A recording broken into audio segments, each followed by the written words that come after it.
चलिए क्वांटम संख्या में आज हम देखते हैं चुंबकीय क्वांटम संख्या को। चुंबकीय क्वांटम संख्या परमाणु नाभि के चारों ओर त्रिविम में कक्षकों के अभिविन्यास एवं उपकोषों में कक्षकों की कुल संख्या का निर्धारण करती है। पहले तो आप ये जान लीजिए कि चुंबकीय क्वांटम संख्या है क्या। चुंबकीय क्वांटम संख्या परमाणु नाभिकों के चारों ओर त्रिविम में कक्षकों के अभिविन्यास एवं उपकोषों में कक्षकों की कुल संख्या का निर्धारण करती है।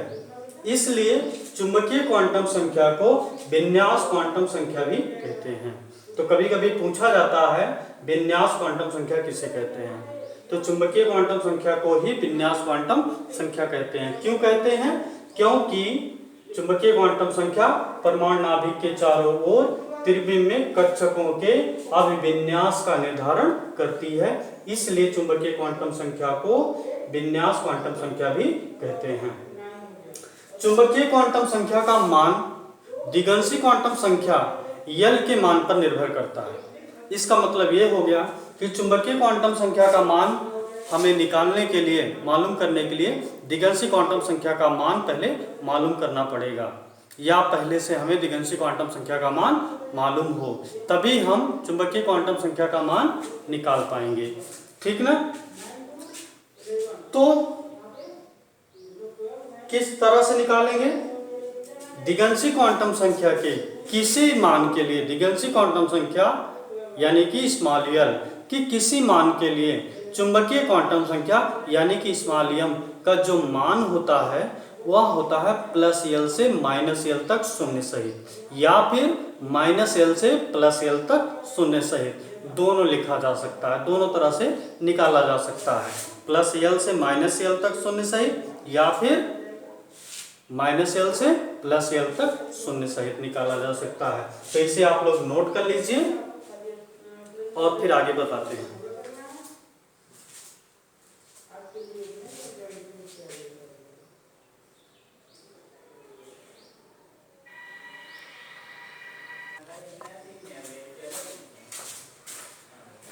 तो देखो आगे देखते हैं चुंबकीय क्वांटम संख्या में, यदि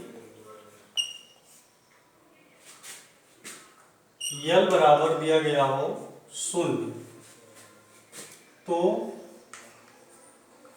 m बराबर होगा 0।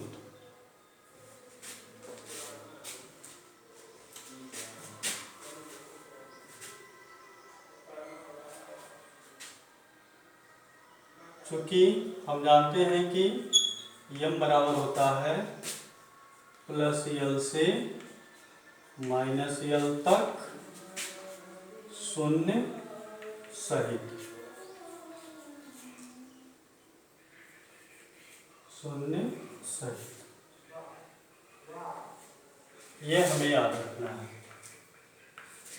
कि m का मान कैसे निकालेंगे? +L से -L तक शून्य सहित। तो जब L बराबर 0 है तब क्या होगा? m बराबर भी 0 हो जाएगा, और m का मान क्या करता है? कक्षकों के अभिविन्यास और उपकोषों में कक्षकों की संख्या का निर्धारण करता है। इसका मतलब है कि कितने कक्षक होंगे? एक कक्षक, L बराबर 1। L क्या है? दिगंशी क्वांटम संख्या। दिगंशी क्वांटम संख्या क्या बताती है?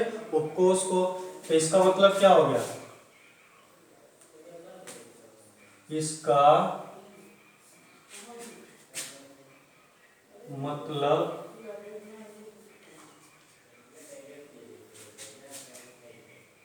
यह है कि L बराबर 0 का मतलब कौन सा उपकोष? यस उपकोष। यह है कि यस उपकोष, यस उपकोष। क्यों? क्योंकि L बराबर क्या है? 0। यस उपकोष में कक्षकों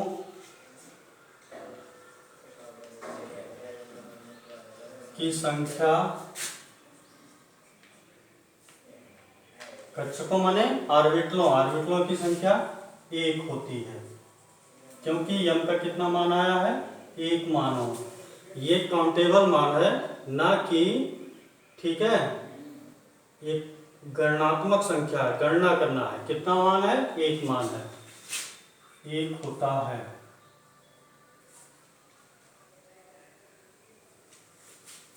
इसी तरह यदि यल बराबर 1 तो यम बराबर क्या होगा? -1 +1 से -1 तक शून्य सहित, तो +1, उसके बाद क्या आएगा? 0, उसके बाद आएगा -1, तो +1, इसको पहले ऐसे कर लो, चाहे -l से +l तक, तो यहाँ माइनस कर लीजिए, ऐसे दोनों लिख सकते हैं, कोई दिक्कत नहीं है। तो -1 से +1 तक, तो -1 के बाद क्या आएगा? 0, फिर +1। इसका मतलब ये हुआ, इसका मतलब यह है कि यल बराबर 1 का मतलब क्या होता है? पी उपकोष। पी उपकोष यानी कि यल बराबर 1 है, इसलिए पी उपकोष में कक्षकों यानी कि ऑर्बिटल्स की संख्या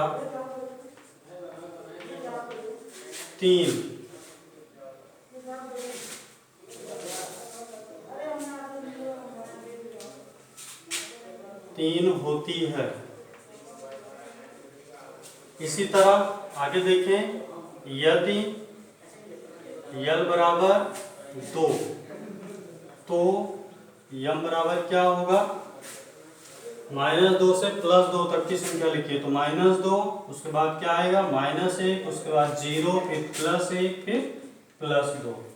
कुल कितने मान आ गए? 5 मान। इसका मतलब क्या हुआ? इसका मतलब यह है कि यह यल बराबर 2 का मतलब होता है डी उपकोष। डी उपकोष, क्योंकि पीछे हम लोगों ने पढ़ा डी उपकोष यानी कि यल बराबर 2। यल बराबर 2 का मतलब डी उपकोष में कक्षकों यानी कि ऑर्बिटल्स की संख्या 5 होती है।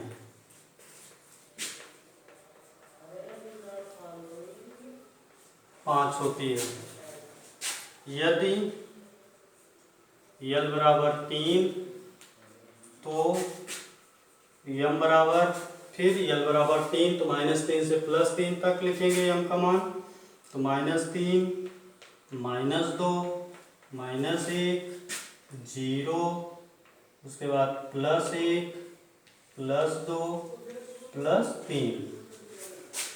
इसका मतलब हो गया, इसका मतलब है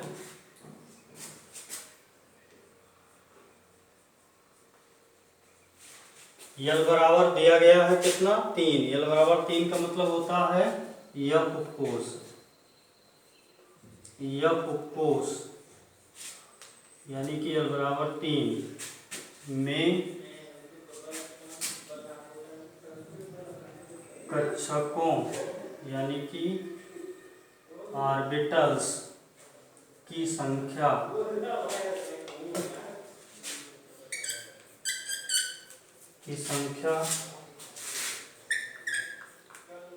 7 होती है। तो इस तरह से भैया एक कक्षकों के अभिविन्यास और उपकोषों में कक्षकों की संख्या का निर्धारण हम चुंबकीय क्वांटम संख्या के द्वारा कर सकते हैं। तो यहाँ तक नोट कर लीजिए।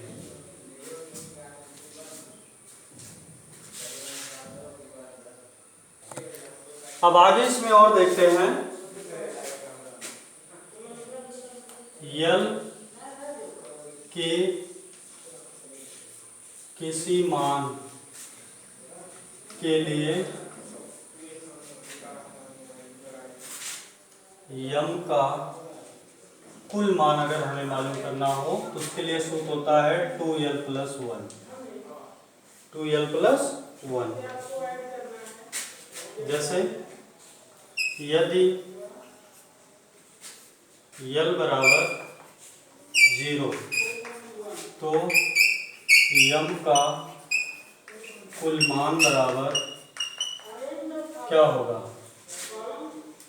यल की जगह पे क्या रख देंगे? 0। तो कितना आएगा? यम का कुल मान 1।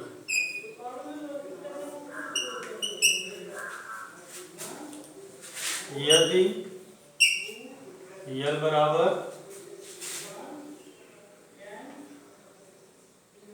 1 तो यम का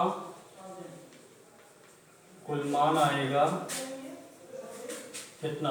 यल की जगह पे 1 रखी है तो कितना हो जाएगा? 3।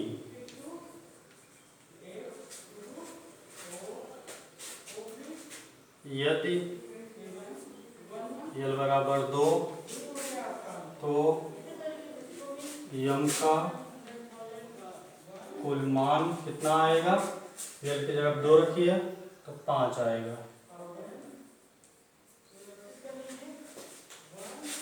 यदि यल बराबर 3 तो यम का कुल मान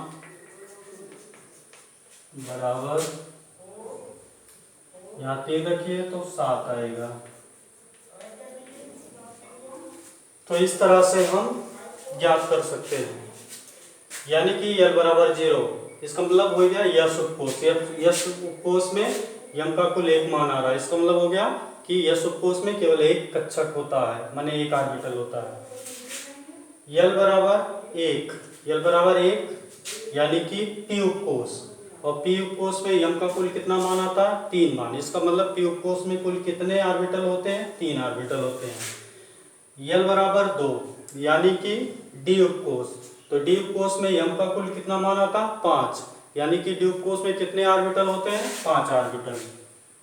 यल बराबर 3 यानी कि यफ उपकोष, यफ उपकोष में यम का कुल कितना मान आ रहा है? 7, यानी कि यफ उपकोष में कितने ऑर्बिटल होते हैं? 7 ऑर्बिटल होते हैं। तो इस तरह से किसी भी उपकोष में ऑर्बिटल की संख्या को हम बता सकते हैं चुंबकीय क्वांटम संख्या के माध्यम से। ठीक है।